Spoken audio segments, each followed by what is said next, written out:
And welcome back to the Scarlet Standard. Today we're doing a little lunchtime live as we're shortly going to be joined by UNLV play-by-play Matt Neverett to go through the an outlook for the 2025-2026 season and potentially what the expectations are going to be. And as we speak, let's welcome Matt Neverett. Matt, great to meet you in person. Yeah, because as close as this is, we've interacted for a while. Love the work you do, and happy to help out.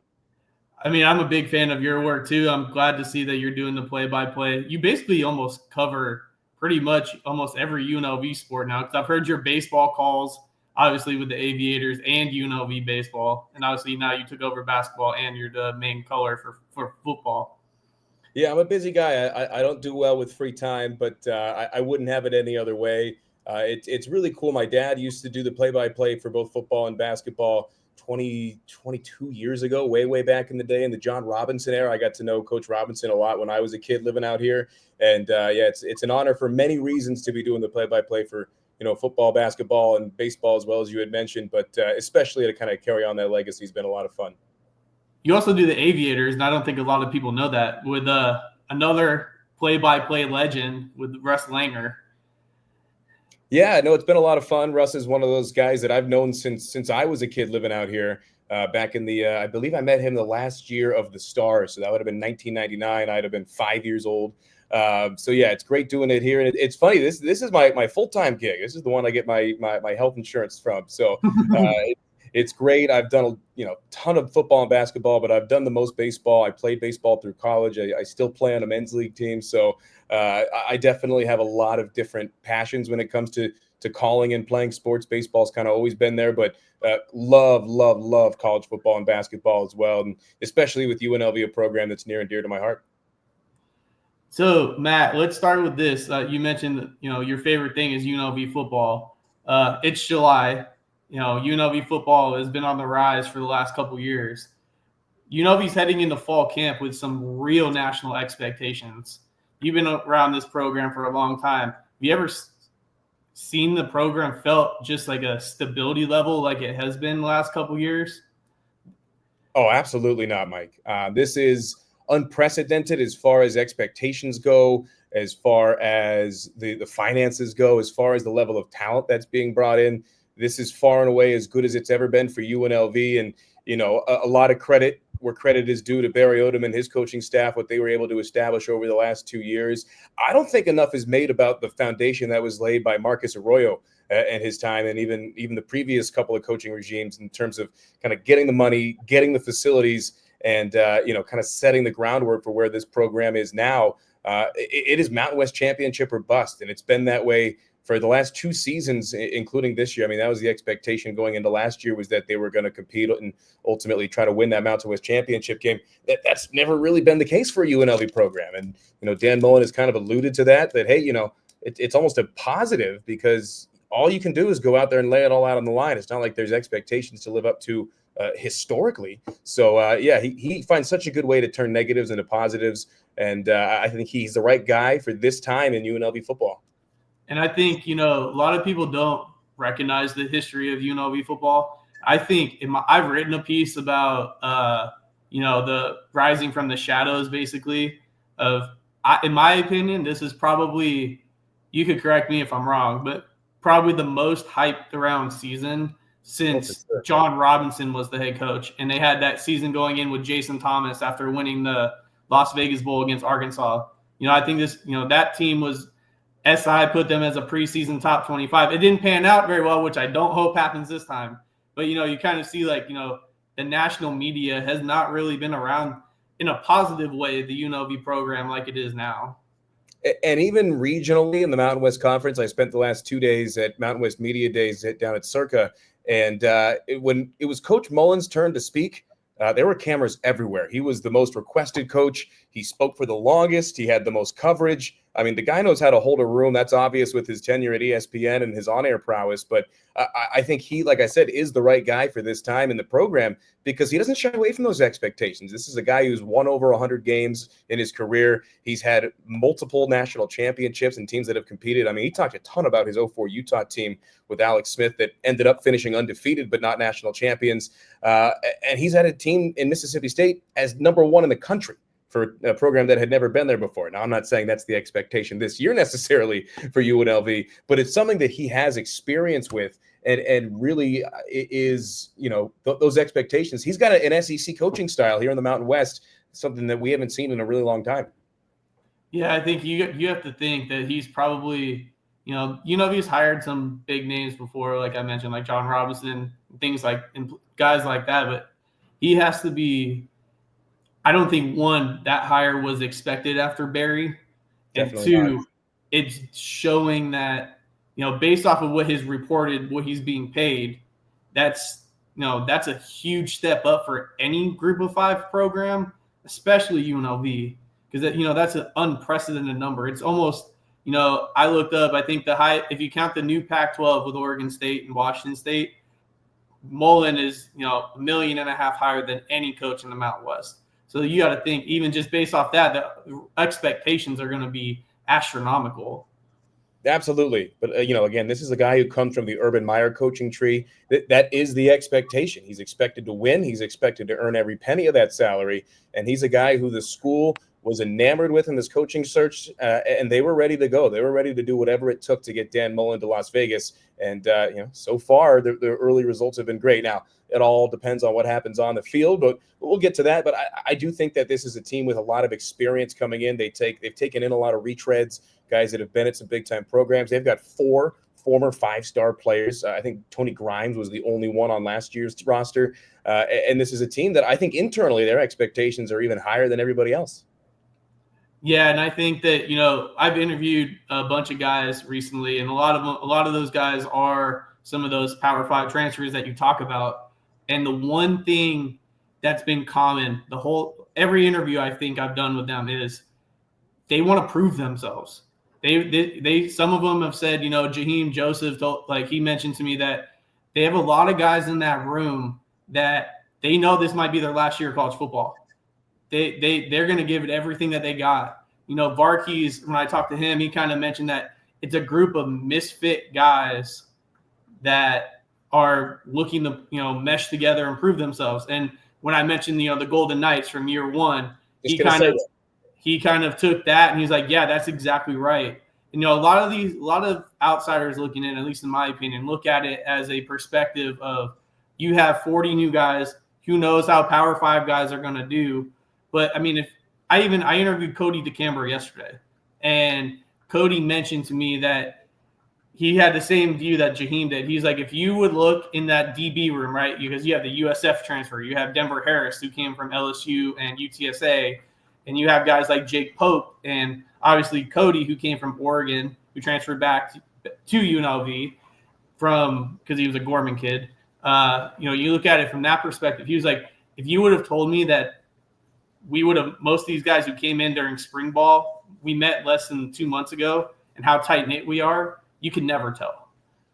And yeah, I think it's kind of talking about those guys in their last year of college football. I think that in a lot of ways that could be construed as a benefit. They don't have time to build a program. They don't have time to, maybe next year. No, they got to go and win now mode. It's pedal to the metal. And I think that extends into every part of this program, including the team building. Coach Mullen was asked a lot about the summer kind of team building part of the schedule in yesterday's media day availability. And yeah, he mentioned it's very important to get these guys going. It even extended to the quarterback competition. They asked, who's got the advantage. He said it's not fair to even give an answer to that while they're still learning. So with practices starting this upcoming week, that is kind of that deadline of, hey, okay, learning is over. The real hard work starts now as far as implementing a specific game plan for August 23rd against Idaho State, for finding starters and some of those depth pieces who are going to come. So the light at the end of the tunnel, so to speak, is racing towards them. And I think that is actually a benefit for a lot of these guys playing in their last season. I feel like, too, the blessing of them getting that fight put in there in a sense and moving that game to week 0. Sam Houston, yes, they may be a big sportsbook number favorite going into it. That's not an easy place to play. And, they're for the fans listening who don't really know much about Sam Houston's a fast riser who rose up from FCS. This is probably, I think, their second or third year in FBS.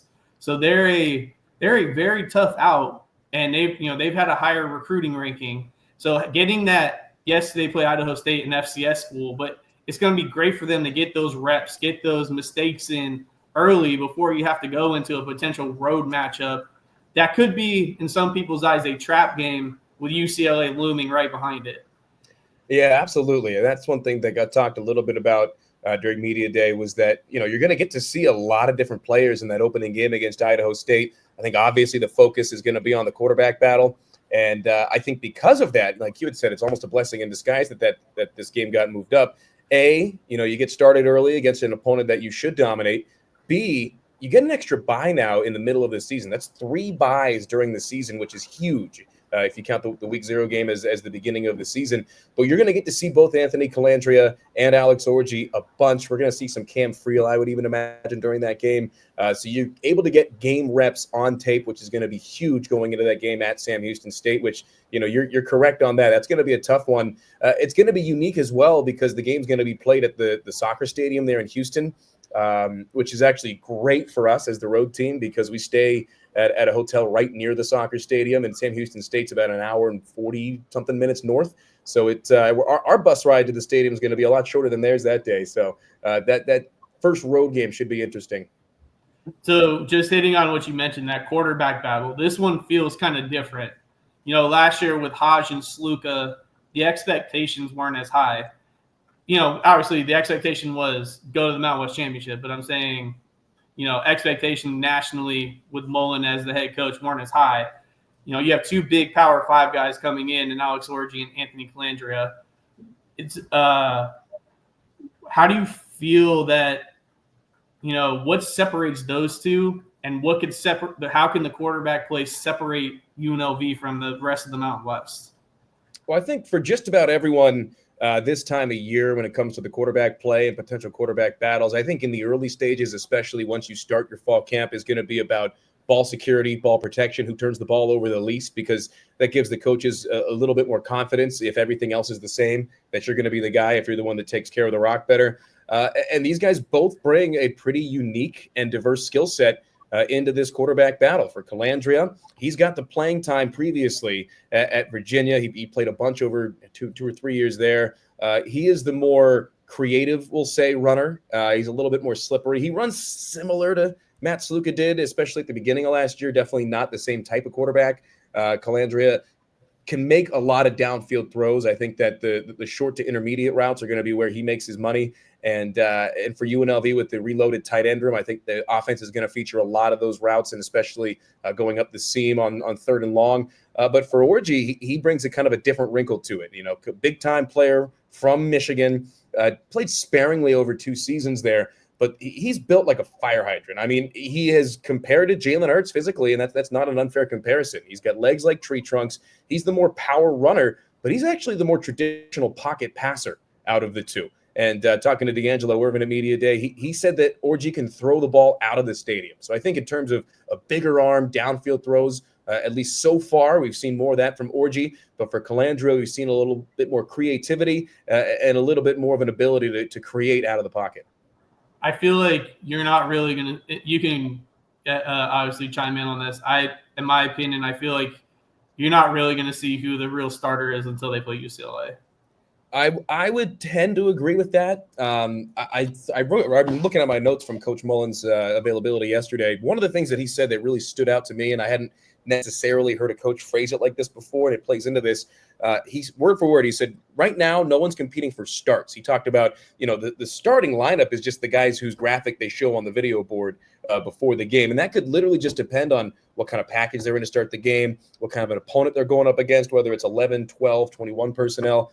That's the starters, whoever's on the field for that first day. But he said no one's competing for starts. They're competing for playing time, and there's a big difference. And the other thing that he said along those similar lines was you don't want to be a starter it doesn't matter who starts the game. It matters who finishes the game. With the game on the line, whether you're on offense needing a 2-minute game-winning drive or you're on defense trying to make that stop in a one-score game, it's about who's on the field in those situations. I think that's who he is really looking for. And a lot of that comes down to the mental game. And I think a lot of that will be kind of developed throughout the first couple of games, we'll say.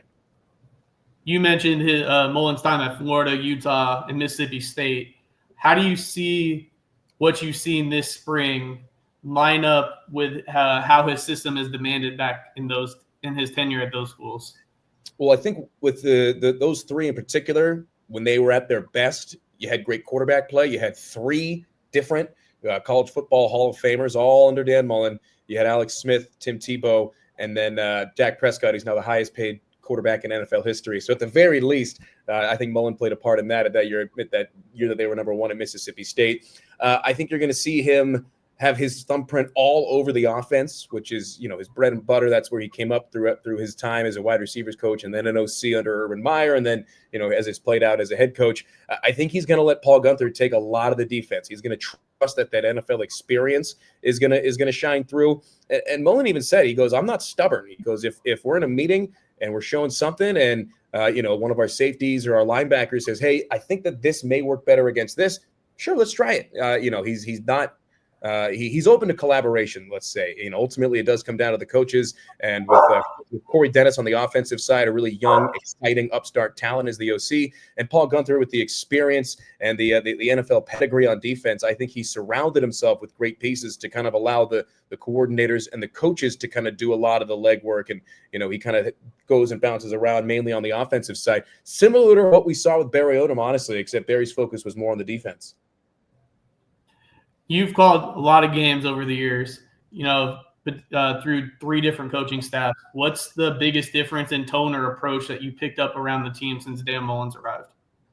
I would say just like unbridled energy. I mean, if you got a chance to see his introductory press conference and the subsequent media availability, I mean, he was jazzed up, and that has not slowed down. And I even asked him off the air yesterday. I said, you seem to, you mentioned during the introductory press conference that you felt some life come back into you that you hadn't had since you were in your last coaching tenure.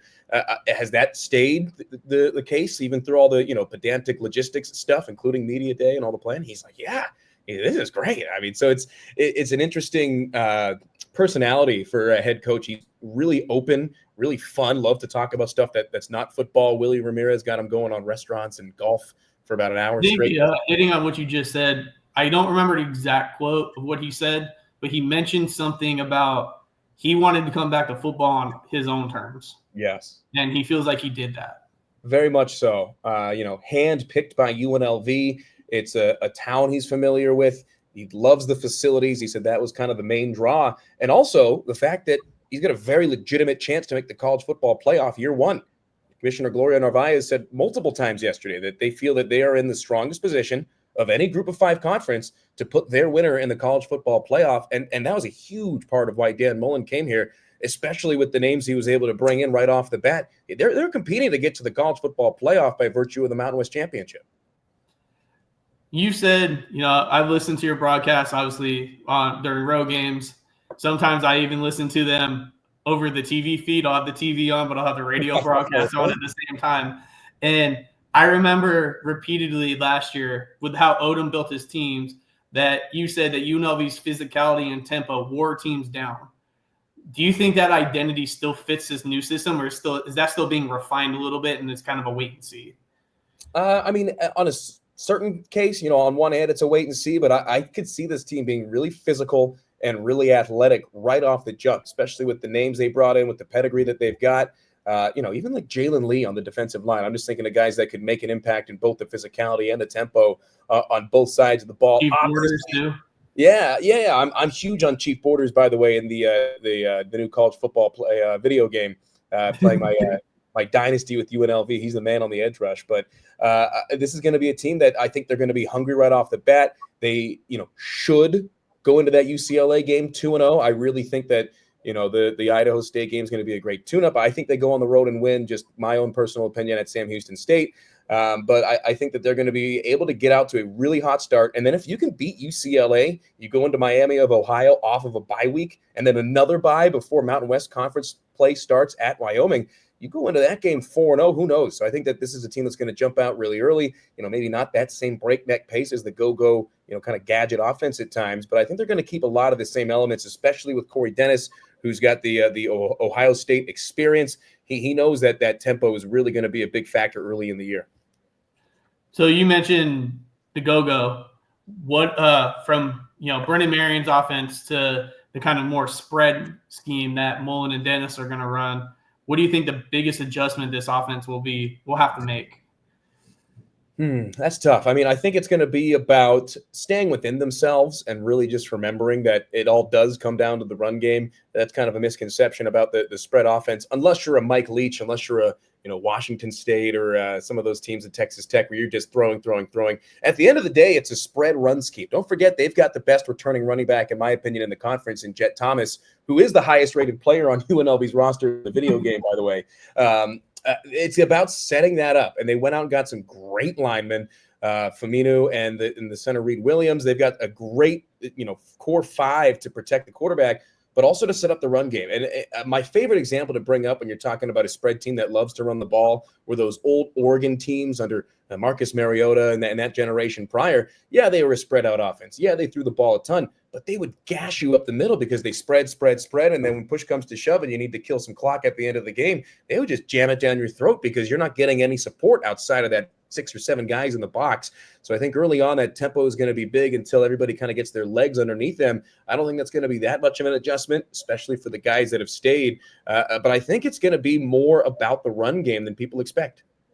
I think, Marion's offense was fast, zone-oriented. You look for your mismatches. You look for the gaps to hit. I think if you go back, like you mentioned, kind of those Oregon teams, but even if you look back at his team at Mississippi State, they killed you with the RPO. Yeah. It was what was a very underrated stat that I actually dug in and found, or not dug in and found, but looked up and kind of looked puzzled when I found it was, Dak Prescott was very highly touted that year. And he threw for 3,400 yards, but what people miss is he almost rushed for 1,000. Even with the running back that they had, still rushed for almost 1,300 yards. Wow. So when you have the dynamic of a running quarterback, either whether it's Orji or Calandra in the situational sets, and then you have a running back kind of like a Jet, like Jet Thomas, it's going to create a lot of mismatches on the outside. And don't forget about some of the other running backs they brought in as well. I think Jalen Glover is going to have an opportunity to make an impact right away. They got a very deep running back room, even though they're not going to run the 2 running back sets like we were so used to seeing on the go-go offense. I mean, by the end of last year, my spotting board charts that I make that I have in front of me during the games, I think I had 6 running backs listed. Just because it was a chance you were going to see all of them in a game. I think at the most I'll have like 3 or 4 this year, but it's still going to remain the same. This running back room is deep. Both of the quarterbacks can run just as well as the others. So I think that RPO, like you had mentioned, is going to be a big, big factor. Look, Dan Mullen has always put a lot of pressure on his quarterbacks in his offenses. And I think as the RPO has become more in style and, more the norm around college football, I think that is going to be a huge, huge part of the offense. And the tempo is always going to be there, especially with the in-ear communications continuing to develop. You don't have to have 18 guys in the sideline flailing their arms around or have the puzzles on the little word puzzles on the boards, which are always my favorite. Hey, those are kind of funny when you look at them sometimes. You're like, why do you have an airplane, an emoji, and then like a bag of Doritos? Like, what does that even mean? There's always an emoji. I don't know. But they put Steve Cofield on one of them last year. So we tried to get that card. They wouldn't give it to us, but I don't blame them. So I kind of, I wrote a piece about the running back room, and I kind of gave the three lead running backs. I kind of labeled them as this. You have Jet Thomas, the engine behind the offense. You have Jalen Glover, the tempo changer, who you're going to bring in for Jet, who, the offense isn't going to skip a beat, but you can go, sideline to sideline, more zone reads. And then you have Kayvon Lee, who's the closer. He may not get 15 carries a game, but when you're up 10 with 6 minutes to go, who's getting the bruising and the close out the game. And you kind of we both kind of you mentioned that you look at the backfield with Kayvon Lee, Jalen Glover, a couple of those home recruited guys, Jet and Darian Jones. How do you see Mullen using this rotation, and who do you think rises other than Jet to be that second featured back? Well, I think Jet's going to get the vast majority of the playing time, as he should. He's as versatile as it gets. He can catch out of the backfield as well. But I think Jalen Glover is going to be that third down change of tempo, as you had mentioned, who can also catch the ball very well out of the backfield. I can see the screen being a huge part of the game, even coming off of an RPO. We may see something like a fake handoff, fake screen to a wideout, then turn and give it back. So we're going to see some real creativity, but I think they've developed a good enough mix of diverse running backs in terms of bodies and styles to be able to kind of do whatever they want on offense. I'm a New England Patriots guy, so that was always my favorite part of the teams outside of team. You know what? I'm a huge Patriots fan too, and it kind of reminds me of like when you had like James White and like a Kevin Falk back there, Michelle, and take your pick over the years. Even going back to the man Danny Woodhead, but I think that it's going to be a similar style to that, with Jet Thomas definitely getting the majority of the touches, as he should. He's taken over a much more leader type of role already coming into this year. So then let's transition a little bit to that wide receiver room. You have a bunch of guys coming in with Power 5 talent. Dejon Reynolds, JoJo Earl. They have big time backgrounds who some other than JoJo haven't really gotten their chance to shine yet. What's the key, do you think, to making this group work under Dan Mullen's system?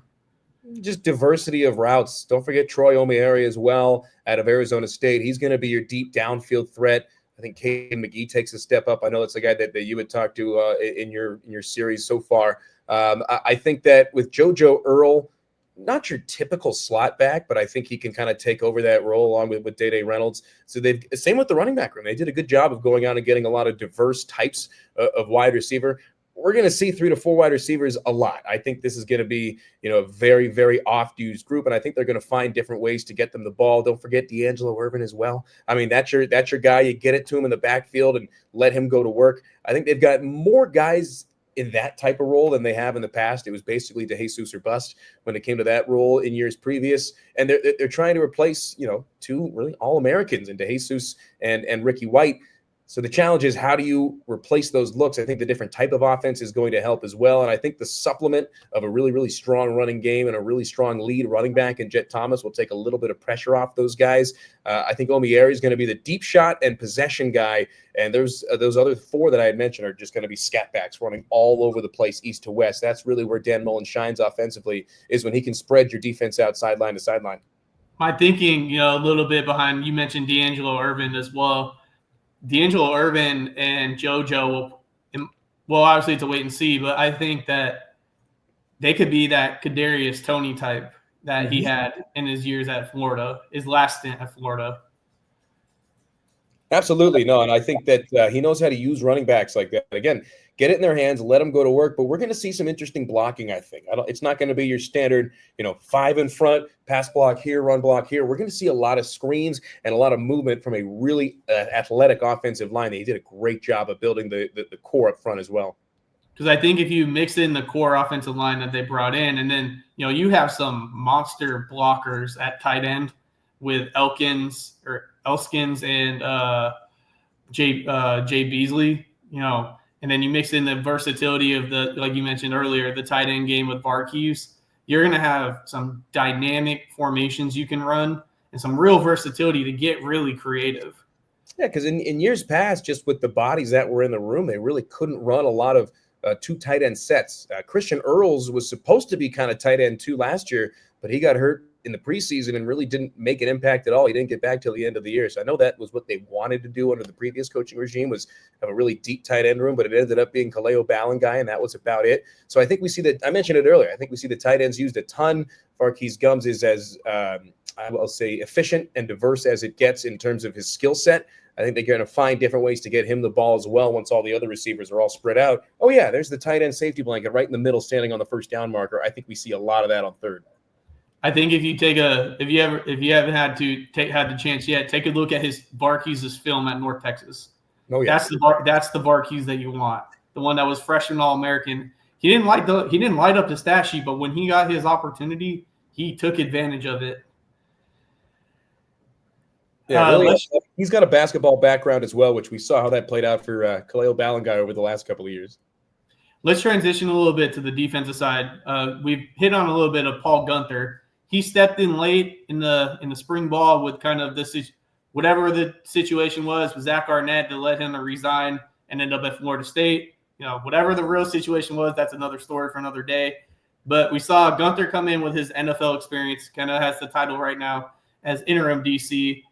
But he inherited a group that has a bunch of Power 5 experience that's still comfortable in learning a new system. What's your feel been over the spring ball about how this defense is being reshaped schematically? We talked to Jake Pope during the media day availability about that, kind of what he's seen coming from a big time program, working with an NFL coach more or less in Paul Guenther, and some of the differences that he's seen. And I kind of asked him, what's the difference between your typical college defense style and your typical NFL style? And it was an answer that I hadn't really thought about before, but it made total sense that you got a lot more flexibility in terms of not only audibles but quick little adjustments, and the communication is a lot more important the higher up you go. So he said that that's a big thing, that this defense has already done a great job of communicating. They've got a great mix of older guys with playing time and some younger guys with some really, really good athleticism that they're trying to, be as deep and diverse as they can on the defensive side of the ball as well. And Jake said that the biggest area where that communication and the NFL style comes into play is when the other team uses motion, especially when they use motion a lot. You're not going to see guys scrambling around the defensive backfield trying to figure out where they go. They know exactly what their reads are. They know exactly what the calls are and exactly where and when to change. A lot of that starts with Jake Pope, but having the experience of Marcel McDuffie, especially here in Las Vegas, is going to be huge as far as the communication goes. I think that's going to be the biggest thing to keep an eye on early. Yeah, I think if you mix in that, and obviously you have a lot of, like you mentioned, Jalen Lee, Chief Borders, some of those veteran guys coming in on the defensive line, it kind of starts with the defensive line having that stability to get pressure up front, and then everything kind of, falls behind that. How do you feel? How important do you think it is to have that kind of anchor of a defensive line, especially with so many potential new pieces in the secondary and at linebacker other than Marcel McDuffie? Oh, hugely important. We saw it last year. That was, I think, the most underrated part of the UNLV team in 2024 was the pressure that they put on the quarterback consistently. Antonio Doyle got a lot of the credit, but Fisher came back, developed before our eyes. We saw guys like Lucas Conti, who stuck around, get a lot more playing time towards the end of last year. And when that defensive line, including the edge rush, was at its best, those were the games that UNLV dominated. Boise State really shut them down. We saw Syracuse get a lot of big chunk plays when they didn't have any pressure on the quarterback. So I think that is, always important, but I think for this team especially, if they're able to limit the inside runs and get pressure on the quarterback on the outside, that allows these young but talented defensive backs especially to really do whatever they want. And the linebackers are going to have a lot of communication. I think we see Jake Pope in kind of a hybrid, almost Jet Elad type of star role. So I think that defensive front, if they're able to be solid, not great, but if they're able to be good to even better than that, that answers a lot of the questions right off the bat and allows the rest of the defense to really shine. I think the game you just brought up, the Syracuse game, that was one of the most electric college football games I think I've ever been to. Absolutely. And, I will say this. I know you listen to the broadcasts. My partner, Caleb Herring, former quarterback, loves getting on the refs. And I leave him plenty of space to do that. That's not my job as a play-by-play guy. That was the one game where I was like, come on, what are we doing with that late pass interference, the roughing the passer call that extended the game? That was really the one game last year where I, even on the air, was going nuts on the refs because UNLV got jobbed. And I generally try to stay as neutral as possible, especially when it comes to the officiating. Rebels should have won that game, especially once it got to overtime. And if you can have more atmospheres like that, it'd be amazing. I know the ticket sales are already through the roof for this year. The fundraising for the NIL has been outstanding, record-breaking numbers already. So I think we're going to see more games like that. Will we see that August 23rd against Idaho State? I don't know. But for UCLA, I think that's going to be the first of a really, really good number of home games this year with a ton of excitement and a ton of fans in the seats. I think, from the Mullen era, the Odom era, that was the first game that you could really feel like, okay, fans are buying into this. And even with the amount of Syracuse fans that were there, because I would say from my perspective, it was probably 60-40. They had a big travel. Syracuse traveled really well. And I think that's what made it even more electric because, you had the fan bases going back and forth, just the atmosphere. You could just feel it. And it kind of just, felt like it was building something. And then when you led into the Boise game, it was just the Boise game was one of the other when it, you had 43,000 for Boise. It was electric in there for that game also. Yeah, once they start selling that top deck of seats, look out. Those are going to fill up quick, and that's the area that really brings a lot of the excitement, and not just because they're the closest ones to me while I'm calling the game up there from the rafters. I mean, they already have those second deck seats open for sale against UCLA. So if you haven't bought your tickets, buy your tickets now. UNLVtickets.com. Let's talk about Mullen's culture a little bit. He's been, I talked to Derek Garcia, and also Mullen's been very, public about this. He's not just selling a football program; he's selling the city of Las Vegas, and I think that's a very different perspective than a lot of coaches can go, especially with the facilities that UNLV has right now. Why do you think he's doing that, and what do you think the advantage is to that? Well, he even said yesterday. He said that he doesn't think Vegas has ever really seen big-time college football. He talked about some of the towns. He talked about Starkville, Mississippi a lot. He goes, there's not that many people there, but on a Saturday, it's big-time college football. Vegas is, as we've known, kind of the opposite historically. It's a great town, tons of folks, a lot to do. The football, especially when it was out at Sam Boyd Stadium by the racetrack, a little bit different of a story. Now you've got a big-time stadium. You've got a big-time program. You're trying to establish a big-time tradition. And you went out and got yourself a big-time coach. He also said one of the ones that I thought was funny. He said, they love me here in Vegas so far. That's because I'm still undefeated. So I think that a lot of the expectations, are what they are. He gets it. But ultimately, he understands you got to put a winning product on the field. Not only if you build it, but if you win, they will come. He knows that. And I think the draw to Las Vegas was another big time reason why he was, the right man for the program and thought the same. I think you kind of mentioned it too, because I'm sure you probably see it. There's a lot of other schools' fan bases that give UNLV crap that they don't own their arena and they own their stadium in a sense. But at the end of the day, it's a unique environment, and they're one of, I think, only 5 or 6 programs in the country that get to play in an NFL stadium. You have USF, you have Pitt, who plays at Heinz Field. UNLV is in a very unique situation, and Allegiant Stadium is unique in its, it's one of the best stadiums in the country, and if they can build that following, like you mentioned, to get, if they win, people will come. And I think I did a deep dive when VGK released their schedule. There are no overlapping games this year. I saw that. So there's no reason for fans not to come when this team is winning. I think the Tropicana situation had a big impact on people, whether people wanted to go down there. But with that being done, no overlap with VGK. They haven't released basketball yet, so I can't tell if there's a little basketball overlap yet. But there's every reason that your butt should be in that seat at Allegiant Stadium getting 45,000 plus every game. And I will say, I think the only basketball games that have been released schedule-wise are in that Players Era tournament, which is going to be awesome. I'm really excited. How about that week, Thanksgiving week? You've got, I forget if it's Monday, Tuesday, or Tuesday, Thursday, but you got 2 basketball games and then a third in the NIL tournament where the team gets $1 million just for showing up. Then you've got Thanksgiving. And then you've got the battle for the Fremont Cannon that Saturday. So it's going to be probably one of the most exciting weeks in UNLV sports history coming up this year to end the football season and kind of get the basketball season get off. And, you get a big feast in the middle. And if you think about it that way, that could be, the Cannon game, UNLV's won 7 of the last 10 against UNR.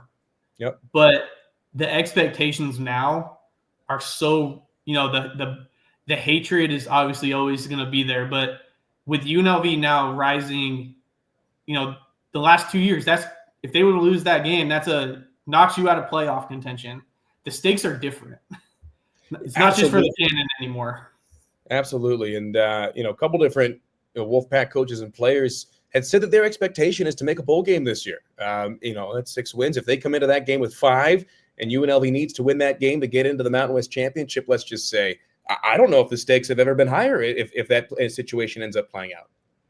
Yeah, it's definitely unique because you have like you had in the past when UNR had Kaepernick and those type of players, like it was UNLV one side, Reno playing in the BCS ranking, so it was big, always big for them. Now the stakes have switched, Absolutely. and it's kind of funny to see that. I mean, don't get me wrong, I hope we beat them every year, but it's just kind of funny from a perspective like that to see. It's like Chode is trying to build something up there, and he always tweets that thing. He wants to plant the flag in Vegas, but I don't think Odom or Mullen's ever going to let that happen. Yeah, you gotta, every now and then you gotta poke the bear. I think that's kind of a weird one, especially because they're 8 hours away driving. But I digress. I always tell people, I didn't go to either of the schools. I went to Appalachian State. I do have a dog in the fight as a guy that was born in Las Vegas, moved around a lot growing up, and now back here, obviously calling the games. So I'm red school over blue school. And when in doubt, my favorite website, what color is the FremontCannon.com. So let's talk about some underrated players that could be, the underrated stars to shine for this year. Who do you think is a name that Rebel fans may not know now, but they will definitely know by the end of the season? That's a tough one. I mean, like it's tough too because they're gonna end up having 50-something newcomers, some of the most in college football. They've got 2 returning starters in Jet Thomas and Marcel McDuffie. I believe that right now is the least in all of college football. See, that's going to be tough. I think Faminu, the left tackle, is not getting enough credit as a big-time guy who started at Houston, then was at Temple. You got guys like Denver Harris, who's a former 5-star guy who's a stud. He's not underrated by any stretch of the imagination. You just don't hear him talked about quite as much. That's going to be tough. Honestly, it's a name that I brought up. I think Jalen Glover makes a really big-time impact, especially as the season drags on and there's more tread on the tires for Jet Thomas. I could see him having a big impact on this team. It's going to be interesting. We don't really know what type of defensive scheme they're going to run as of now, whether it's going to be kind of a 4-2-5 or a more 4-3 type of look with Jake Pope as kind of a hybrid. So it's tough to say any names on the defensive side. So I'll go with Glover, especially with the pedigree that Jet Thomas has and the expectations that he has coming into this season. I could see a lot of teams, staying away from RB2, even RB3, and really taking advantage of that in some big time gash plays. And for me, you mentioned Troy Omarare, the transfer from Arizona State. I think that if you want to look at a player who came back, who I interviewed before, I think it's Caden McGee. Yeah. With his speed in this kind of system, he's going to get his shot to be on the field. Absolutely. And I think that speed kills, and when you can get the right matchup, it's definitely one that they could exploit if you have Omari on one side and JoJo in the slot and you have Caden on the outside. People may not really know much about him, but I think he could be one that definitely makes an impact too. And another one for me, if we want to look on the defensive side, I think it's going to be Jalen Lee. Mm-hmm. I think with his pedigree from coming in from LSU, for them to have, like we kind of mentioned, a successful defense, no matter what scheme they're running, you have to have an anchor on that defensive line. And if he can be that bulldozer in the middle, stuffing run gaps, getting to the quarterback, I think that's going to be a complete, like you mentioned, a complete game changer for what Gunther can run. Yeah, absolutely. I think if they're able to maintain that pressure on the inside, it's going to force these teams to the outside, where I think UNLV is going to have a speed advantage at a lot of different positions with some of the guys they've brought in. Justin Flo, I think, is going to be a big-time impact player, not only getting to the quarterback, but in terms of edge contain, and he is outstanding in man-on-man coverage. So I think that it's going to be interesting to see this speed advantage in these 2 early games kind of come to the forefront. And that's when you kind of find out what you have. Like Coach had said, he's not looking for starters. He's looking to develop depth. They're going to be able to test that depth right away. And I think it's obviously important on the offensive side when it comes down to the quarterbacks and maybe some different offensive line combinations. But I think on the defensive side, developing that depth is going to be a huge, huge focus early in the year. So let's you mentioned about the culture change, the buy-in, NILs, the highest it's ever been at UNLV so far, and it's only continuing to rise. With UNLV's facilities and NIL, and obviously the uptick in fan support and season ticket sales, Do you think this program has finally reached a place where it can sustain that high level success, not just chase it? Oh, for sure. I think if this year goes the way that they expect it to, a 9 or 10 win season, those expectations are going to be able to be held up. They're going to continue to bring in top tier talent. Dan Mullen has kind of picked up where Barry Odom has left off, including or involving regarding or recruiting Las Vegas. He's done a good job of endearing himself to the high school programs already, and some of the top tier talent in the Valley, which, as we know, is as good as it gets on the West Coast. So they're developing some younger guys as well, and obviously that's not in vogue right now in around college football, is developing young talent and guys that'll stay for 3 or 4 years.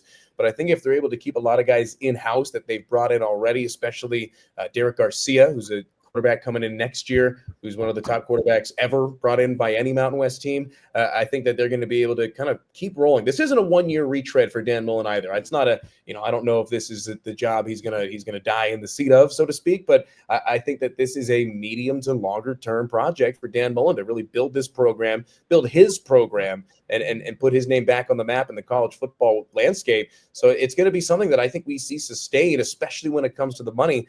God forbid we start getting some casinos really involved, right? Now that that's allowed, and now that the financial payments can start coming directly from the schools themselves, I think that we're just right at the beginning, baby. This thing's going to keep on rising. One of mentioning the high school talent around town, there were 2 programs around Vegas in the top 150 in the country, and that's Arborview and obviously Bishop Gorman. UNLV recruit Trayson Fasili, the linebacker from Hawaii. He will be playing Arborview to open his season at Arborview. So if UNLV has any fans that want to go check out a UNLV commit, he will be in Vegas. I think he mentioned to me the game is August 23rd, and the following week he'll be playing Coronado. So if any of you fans want to go check out a UNLV prospect, here's your chance to do it. Yeah, we've seen Mullen attack the transfer portal. We've seen him attack the local ranks, and I think that those 2 things in tandem are going to be enormous for the future of this program. Dan Mullen, like you mentioned, has already said that this team is built to compete right now. How much does that change how fans and the players approach the season opener to years past? I mean, it's funny, in years past, it was kind of football would just get it at UNLV specifically, as you know. Football was just there to pass the time until basketball season started, and we start to see that shift the last couple of years, and I think it's going to be continuing in that direction. I love what Josh Pastner is doing with the basketball program and the energy and the excitement that he's returning to the Runnin' Rebel team. But I think that Dan Mullen knows that football steers the ship, especially when it comes to the finances around the rest of the country. So that SEC experience comes into play there, and he's going to do whatever it takes to kind of build this program in his image, which if he's able to accomplish any of that, I think that's pretty good. He's been about as good as it gets in our lifetimes in terms of program building and offense building and supremely talented quarterbacks and developing them into college football Hall of Famers. You kind of mentioned, college football kind of drives everything. Even Eric Harper has said to RJ that when it comes to revenue sharing, not all sports are going to be created equal. And in most major programs, football and basketball drive everything. Yeah, so, that's not fair to say. Let's talk about a little bit their schedule, because we just mentioned the home opener. Everyone's talking about the Boise game. Round 4, and UNLV get over the hump this time. But the 2 games that in my opinion, other than UCLA, that are the biggest on their schedule is the trip to Fort Collins to play Colorado State and the trip to Laramie. If the reason I say those are the biggest games in my opinion is there's obviously some demons still that UNLV football needs to get over. They have not won in Laramie since 2002. They have not won in Fort Collins since 2003.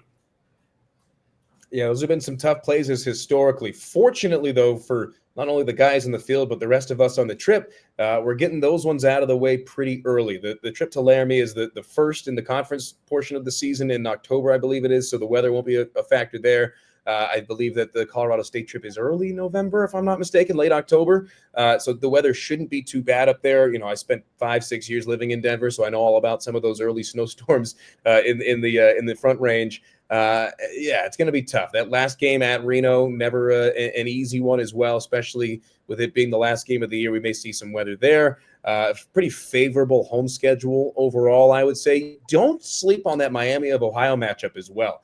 Not only do you have a bye coming out of that, you've got the first conference game after that, so it may be a potential look-ahead spot against a program they really don't have any history against. That's the other one I could see being kind of a trip-up game on the road, especially at that portion of the season. I think that's a vastly underrated game. That's going to be a very good football game. Yes. Miami of Ohio has some good history in the MAC. They're very competitive every year. I think they were picked top 3 to finish in the MAC, and it's not easy going to a MAC school like that to play. Yeah, and for us on the broadcast side, the guys that don't have to play, I've heard Oxford, Ohio is a lot of fun, so I'm excited to go check out that city. And it's potentially, if you look at it from a scheduling perspective, it is off a bye, but that's also could be a letdown spot if they potentially do beat UCLA. You got to keep them focused. Going into that game with you have a Power 5 win, you're 3-0. Looking at the conference, it's kind of one of those spots where it's like, that could come back and bite you if you're not careful. Absolutely. I think that focus has to start with the coaching staff. I think they're in good hands. I think that they're going to be able to really lock it in, especially by that point of the season. We'll end on these couple questions. This is more of a personal one for you. If obviously you broadcast with a Rebel legend already with Caleb Herring, is there any other celebrity or legend that you wish you could call a game with? Ooh. If you had the opportunity to? Does it have to be connected to UNLV, or is this open-ended? No, it can be anybody. I would love to do a game with Tom Brady. We saw him get better with Fox throughout the year, but I'd love to ask him a bunch of questions not about football. Tom Brady would be fun. Honestly, another Patriots bias, Gronk. The broadcast from a technical side may be terrible doing a game with him, but that'd be a lot of fun. I'd love to do a game with him. And, Troy Aikman gets a lot of flack, but I would love to pick his brain about a lot of the high-level quarterback play. From a football perspective, because obviously I know you call other sports, but from just the football perspective, what's been the most exciting venue that you ever been in other than Allegiant Stadium? Or what's your favorite? That's tough. Let me think. Traveling to some of these stadiums has been a lot of fun. Really, last year was the first year where I did all the games home and road. So I honestly, you know what? We played at the soccer stadium in Kansas City last year. I think it was because that game was so fun, but that was probably my favorite call of the year in terms of the excitement of that game. I'm trying to think. That one's tough. I haven't been to a ton of huge venues. I'm soft, but Kid Brewer Stadium, where App State plays up in Boone, when that place is rocking, it's so much fun. When I was a student there, Miami of Florida, not Miami of Ohio, came up and played at App State, and that was probably the most exciting atmosphere for a game that I ever did previous to my tenure at UNLV, up until the game started, and then Miami was up like 21-0 in the first and never looked back. App State's running back tore his hammy in the first drive and never played again, and it was I digress about that game, but Kid Brewer Stadium, the Rock, they call it, one of the best venues in all of college football. What would you say has been your most – this could be football, basketball, baseball. It's just UNLV related. What has been your most exciting moment or your favorite moment calling a UNLV game so far?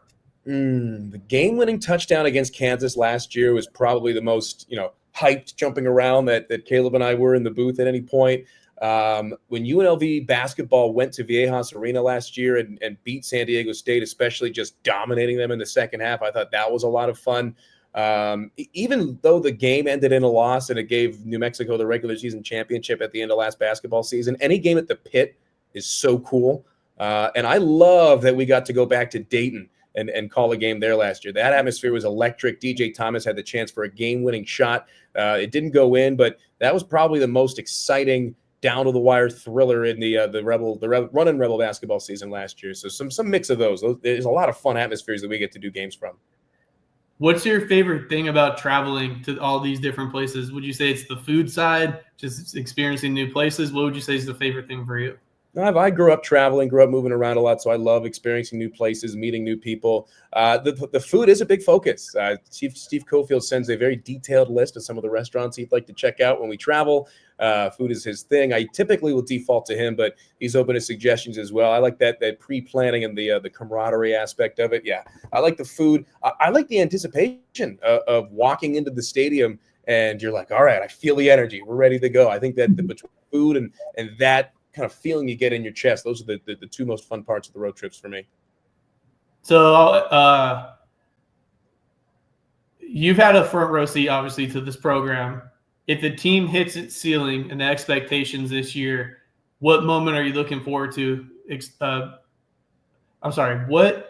the moment this fall you're excited to call potentially? A Mountain West championship. The college football playoff game is going to be what it's going to be, especially with UNLV coming out of the group of five. The committee's not going to do them any favors. Obviously, that's putting the cart ahead of the horse. But to see UNLV finally get over the hump after losing in back-to-back Mountain West Championships games to Boise State would be, just the most cathartic feeling for me. Finally getting over that hump, finally living up to those expectations with this kind of ragtag group of misfits like you had said earlier. I think that moment is going to be so fun if and when it does happen. And then the trip to the college football playoff is going to be a whole totally different, unique experience. I can't remember. So you said the misfits again. There was somebody who tweeted, it was one of those coaches. They put hashtag, they quote tweeted them only getting 2 on the all conference team. And they put hashtag redeem team. That's what the coaching staff is calling it. That worked out well in 2008, right? But it makes sense. Misfits, redeem team, bunch of guys trying to prove themselves. It kind of fits. Well, Matt, thank you for doing this with me. Thank you for coming on. I'd love to have a check in with you sometime during the season, just to pick your brains about where the team is at. But yeah, thanks again for doing this. Yeah, man, happy to help. Love the work you do. Keep it up, and looking forward to the start of football season coming up in just over a month. Well, thank you again. I appreciate you. Yeah, Mike, for sure. Take care. That was Matt Neverett, everybody. Thank you guys for tuning in. And this was the Scarlet Standard.